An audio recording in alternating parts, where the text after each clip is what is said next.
Hello, my name's David G, and I reside in the United Kingdom. And today's date is the 19th of September, or September 19th, 2024. And I've been asked to recount how I started the Women's International Marathon on Zoom. That's the Alcoholics Anonymous meeting, the AA meeting, Women's International Marathon meeting, which I founded in April 2020 during the pandemic. So I'm just going to relate the story in case anyone is wondering how it started. And yes, I am a man, and I'm a male, and I'll tell you the story. So, for those that weren't sober who weren't sober, who didn't experience the pandemic and hadn't yet got to AA, it's important to cast your mind back to how it was in the time running up to the lockdown and pandemic, which was COVID-19, and the world was panicking, and that everything was going to be locked down, and we were all going to be isolated inside our homes, and we were going to work from home, and it was really was the age of video technology and working from home, and it's something that a guy called Vance Packard made a point about it. It's called the Hidden Persuaders or something, and he discussed this way back in the 60s or 50s, I think, in a book about everyone working from home, and it certainly came true. We were forced to do it, and as anyone who's been in AA for quite a while or knows about it, is that meetings really are the bedrock, or an alcoholic attending meetings is the bedrock of sobriety. We go there to share our experience, strength, and hope, and do our best to help the newcomer. And lockdown, or the potential of being isolated, meant that a lot of people were terrified in AA. A lot of people in AA were very terrified that they weren't going to be able to get to meetings, and that would mean that they might drink again. They could perhaps drink again, and I'm sure that certainly did happen for a lot of people. But there was a large section of AA that discovered video online meetings, and fortunately it is mentioned in the fourth edition of the big book in one of the introductions, is that AA or meetings could happen online, and it was very, very fortunate that happened when it did. And somebody could point to the higher power having a word in it, who knows, but in the end it became quite acceptable for a lot of people. A lot of people didn't want to go on Zoom.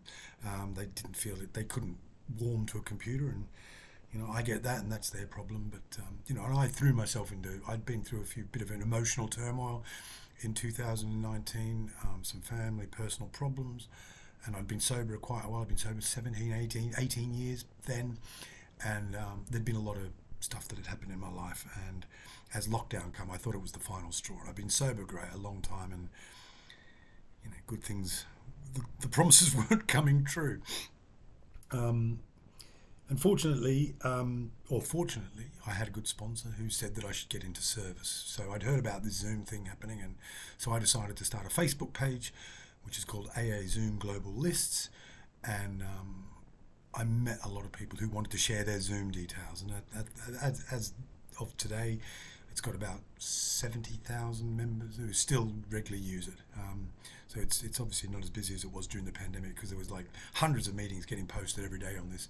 It was strictly for Zoom meetings. It wasn't the Facebook page wasn't about posting memes or anything telling people how to get sober. It was strictly a directory for getting to meetings and Zoom numbers and passwords, and there was a whole lot of stuff that happened in the lead up to that. But so I made a lot of contacts all over the world. For the first time in my life, I'd got sober in Yorkshire and in England. I'd been to a lot of meetings all over the world, but I hadn't really stayed in touch with a lot of people. But all of a sudden, there was this great coming together of all these alcoholics online in the virtual world, in cyberspace, and it was bizarre. And it soon became apparent all these Americans were showing up at English meetings, and Aussies were rocking up at American meetings, and English people were showing up at Australian meetings, and New Zealand meetings, and African meetings, and European meetings, and all over the world. It was quite phenomenal. We were attending meetings in Argentina and stuff. It was just great. And the message was always the same. And I started attending a meeting in Australia, a daily meeting that was happening in the morning in England. And I'm originally from Australia, from Queensland. And I was attending this meeting, and there was a lot of us from my local area in West Yorkshire in the UK who wanted to be part of it, and who were in this meeting. And I remember distinctly one day, I used to have it in my greenhouse and where I used to live, and I had a greenhouse, and I used to put my laptop in the greenhouse because it was sunny, so I couldn't be with anyone, and it was all this ghost town everywhere. No, there was just the odd car driving by, and so it was quite quiet. And I loved sitting in my greenhouse, and I'd go to this meeting every day, and it was quite nice, and there were timed shares, and it was good, and hearing the Aussie accents and all that was good, but people from all over the world again. And then this woman that I knew from my local area, I don't know if I'd actually met her, I can't remember, but she came onto this Zoom meeting and said that she'd been on one of the marathon meetings, because at that stage marathon meetings took off, and there was 3 or 4 marathon meetings which had people on it from all, and they were non-stop meetings that ran 24 hours a day. So it doesn't matter where you were in the world. If it was 2 a.m. in Timbuktu, you could get onto this meeting and you could listen to meetings, listening to members share their experience, strength, and hope. But in this case, this lass came on, and she shared that she'd been on this meeting, and all of a sudden she was bombarded by all these men who were asking her for details and a phone number, and they were being suggestive in a very, very inappropriate way, and she felt intimidated by it.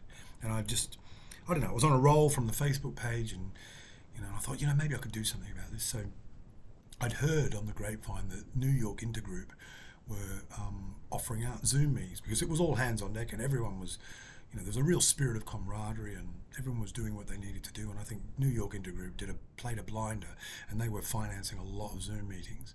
So I just remember I left the meeting. As soon as I heard that, I left the meeting. I thought, you know what? And I went down into my office, took my laptop with me, and I sent New York Intergroup an email, and I just explained who I was, and I said, would you be interested in doing a 24-hour marathon meeting for women only? And I'd heard about these women only. Obviously I'd never been to a women's only meeting, but I'd heard that they were good, and that it was a safe space for women, and I'm very passionate about that. I think I've probably done some things to women over the years that haven't been great, as a lot of alcoholics or male alcoholics have, and probably vice versa. But I felt that I owed them one, and I felt my heart was full of, I just wanted to be quite compassionate, and so I went down into the room, and I sent them an email, and I said, could we do a 24-hour meeting? Could you lend some technical expertise? And I don't know, a few hours later, when it was getting up time in New York, and I guess they were all hands on deck as well there, and I just got this email saying, yeah, sure, we'll put you in touch with a lady called Sequoia, who is very good at admin and technical, and I'm still friends with her today on Facebook. I see her occasionally, and we spoke, and she gave me all the tools to set it up, and that's all very well, but I'm a bloke and I'm a man, and so I needed to get some women. So thankfully, through the Facebook page, I noticed one woman in particular was posting a lot of Zoom meeting details, and her name was Joni, and I think Joni lived in Florida. I think she lived on the East Coast there somewhere. She's a lovely, lovely lady. I don't see her much at all these days, but I contacted her and said, would you be able to help us? So I think we put some messages out on the Facebook page, and we got the word out, and she had a lot of people that would have her. She had a meeting that she was going to, I think, every night, and that she was running her own personal meeting, AA meeting, that she'd be going, her home group, and